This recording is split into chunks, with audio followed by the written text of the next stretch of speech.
So in front of me I've got FORD Focus. In this video I'll show you where is the fuse box in engine compartment. To find engine compartment fuse box, take a look at the right side of engine bay.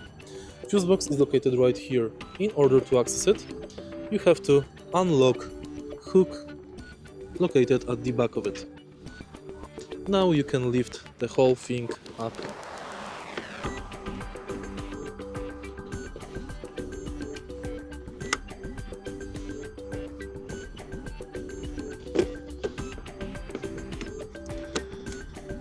Unfortunately, it's in an awkward position, so it's hard to get it up. At the bottom of the cap you can find fuse removal tool, spare fuses and diagram. If you find this video helpful, please leave like, comment and subscribe.